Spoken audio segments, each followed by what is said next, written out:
Well, welcome to the latest and greatest, and it's been a long time since we have done a metaphysical corner. And to be brutally honest, um, I have been in the process of rethinking everything I want to talk about. As far as metaphysical, I've learned so much since we last talked on the metaphysical corner as far as metaphysical stuff. I I'm not saying I gave you invalid information before, but I think I want to expand what we talk about. I, I'm going to be doing basically two series, I think, of videos.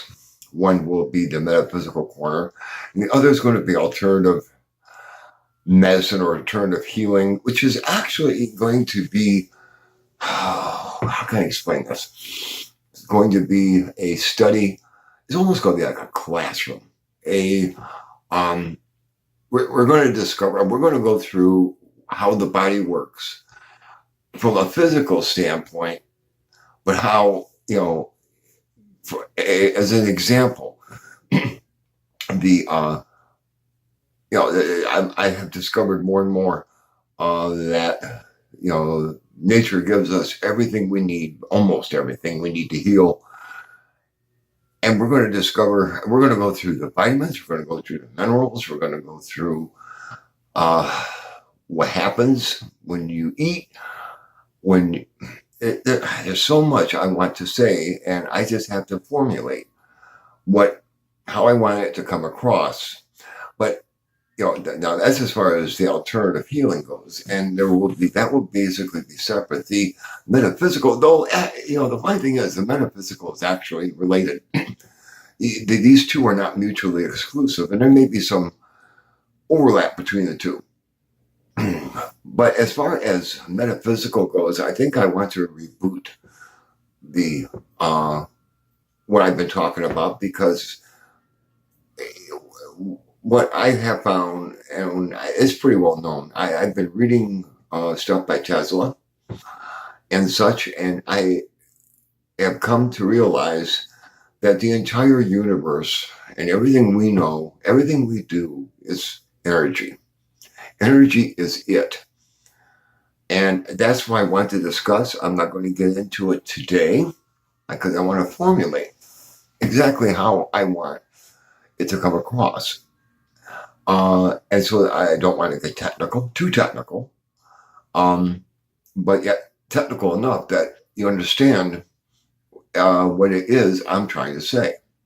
Now, with the energy, there is, am I out of focus? A little bit. With energy, one of the laws of physics, and this, oh man, that's just it. I try to look at everything from a physics viewpoint, and then I realize I can't do it without looking from a chemistry viewpoint.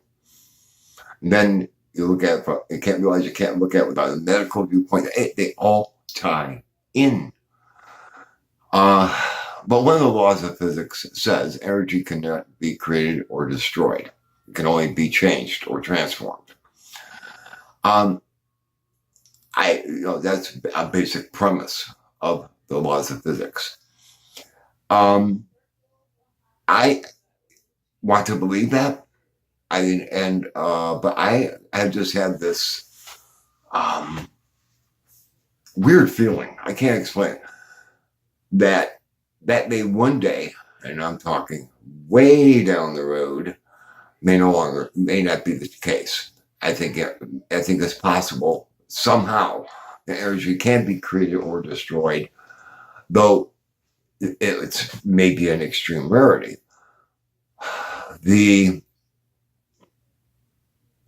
Almost all of our technology is involved with the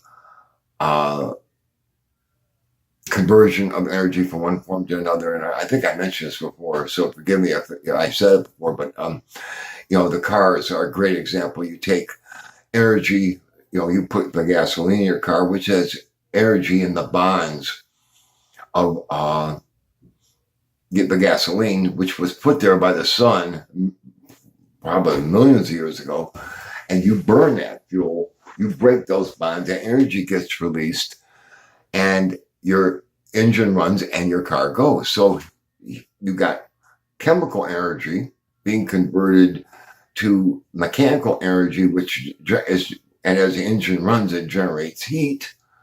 There's heat energy involved, and then your car, mechanical motion, your car goes. Um, my son Damien, he's in sixth grade. He's been learning about forces and friction, and I test him, and because I want to know what these schools are teaching, and it's been pretty accurate in that these he's learned about Newton's laws of motion, basically that anything at rest tends to stay at rest. Anything in motion tends to stay in motion unless acted upon. And friction, everything is friction. There is nothing you do. He understands this. There's nothing you do that doesn't create friction. You just walk across the hall, walk across the room. Your feet are making contact with the floor. If you didn't have friction, it'd be like being on ice. You go through the air. You are, actually fighting your way through the air. The air gives you resistance. It's a friction. So you drive your car down the road, and your car is creating friction, against the air molecules that your car is driving through. And all friction generates heat. And he understands this. I'm kind of glad, I like that, because it's true. This is undeniable, incontrovertible fact. But the human body and the universe, once again, there is not a single thing I can think of at all where there is not the consumption of energy, or I want to say consumption, because that means it's destroyed. Because when you consume something, it tends to get destroyed. Okay, you put gas in your gas tank. That gasoline is kind of, if you think about it, it's kind of destroyed, but not really, because it's all converted to mechanical and electrical and heat energy and carbon dioxide and water, which comes out of your exhaust pipe. It all gets converted. The total amount of energy is still the same. And this is a hard concept to think about. But you say, well, you consume something. So, but there's nothing, hardly anything, I can't think of anything that doesn't use energy, or I shouldn't say use energy, converts. You're not using a conversion of energy. When I move my arms around, that took energy. But it was given to me by the food I ate, that my body broke down and got the broke the chemical bonds, and gave me the energy I need to function every day as it does you.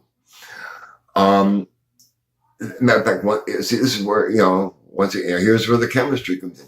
Chemical bonds that are in virtually, they are in everything. The making and breaking of, especially the breaking of them, is what gives off a great deal of energy inside each cell of your body. Your body is constantly breaking down sucrose and making ATP, which it uses to power the cell. It's amazing. It really, really is. It's constant. I was reading, what says it in a book, it says by the time you're 65, which I have to be, it says you will have consumed 70, how many? I'm going to have to look up now. I forget how many tons of food you have eaten in your life. It's a phenomenal amount. But one of the things, the universe is just, we're going to get into the full, we need to talk about the spectrum, what's called the electromagnetic spectrum, and maybe that'll be the next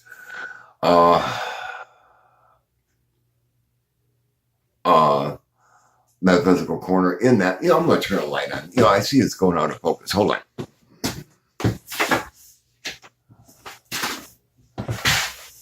Maybe I'll make it better. It's just I don't like the overhead light. If I should do this, it's getting dark. We are surrounded in a bath of electromagnetic radiation that's generated by us, that's generated by the universe. And, I think I mentioned it before, but I think I said something about how I believe that is the basis of astrology. It's an electromagnetic hookup between us and the different planets. We're under their influence. We do get information from them. And we're going to talk about the pineal gland. I'm sorry, folks. I really believe this is the crux of our hookup to the universe. I believe that's what, the pineal gland, which I will show you diagrams. The pineal gland is something that they do know, from a biochemical viewpoint, it has some function in our sleep patterns and that type of thing. But for the most part, they really don't know what it does. It's kind of like it's like the appendix in that it seems kind of useless. But no, it's not. I personally believe, and I had no. Here's the deal. When you talk about this kind of stuff, proof becomes hard to come by. But yet, when you consider it stuff, you got to realize there's some truth to it. The pineal gland, I really believe, is the crown chakra. The information you get from the universe comes in basically top of your head through your crown chakra. And the pineal gland is where it's basically the antenna of information that you get from the universe. That, and when you get into astrology, you discover that there's all kinds, things are very individual, and then there's the collective, which affects everybody. I still believe, beyond the shadow of a doubt, what we call the crazy decade, the 1960s especially, was generated by astrology. A change, there was so much change. When you have a change in thinking with a great many people, there's something else going on. There's something else involved. I mean, there's something causing this. The political division of today, I think, is generated by astrology. There's so much. We're going to get into all this. I really hope that I can give you some insight. Do I have answers? No, I don't. But the idea is to get you to think and once again, I've said this many times actually, you have to look at it with an open mind. There's no getting around it. If you are going to say, oh no, that can't be, think again. But one thing I do want to say before I end this introductory session, and I find it very scary, and that is if you know anything about cell phone technology. They've been around a while. We are, like I said, we're surrounded by stuff in the universe, but we're also surrounded by tons of man-made electromagnetic radiation, like TV. You've had, since the 40s and 50s, we've had television signals and radio that go through us constantly. There seems to be no adverse effect to that.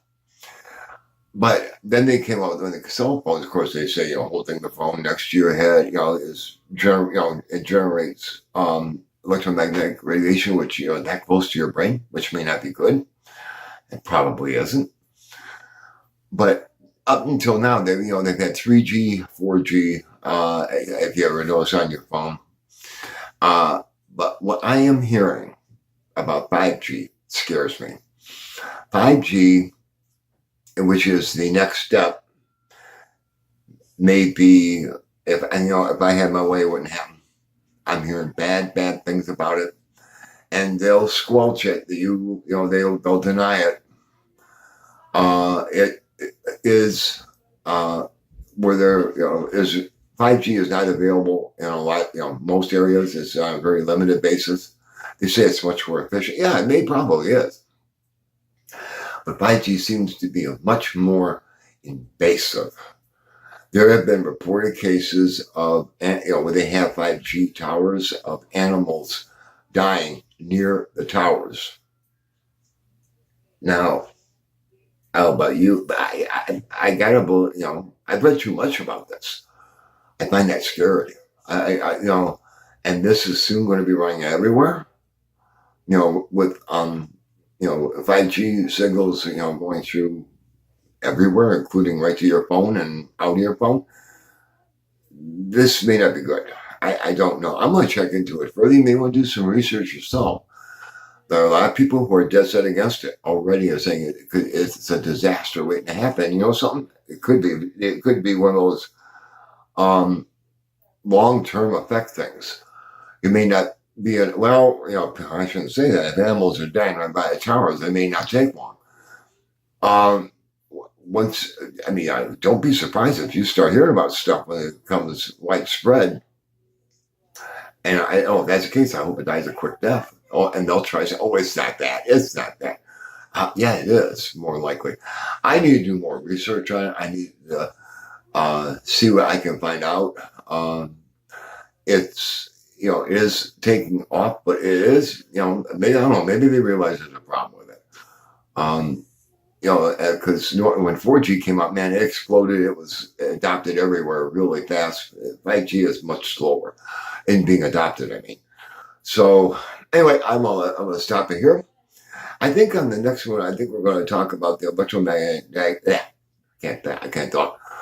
electromagnetic spectrum, and so that you have a greater understanding of the range of energy, and how it's involved in the cosmos and you. Talk to you later.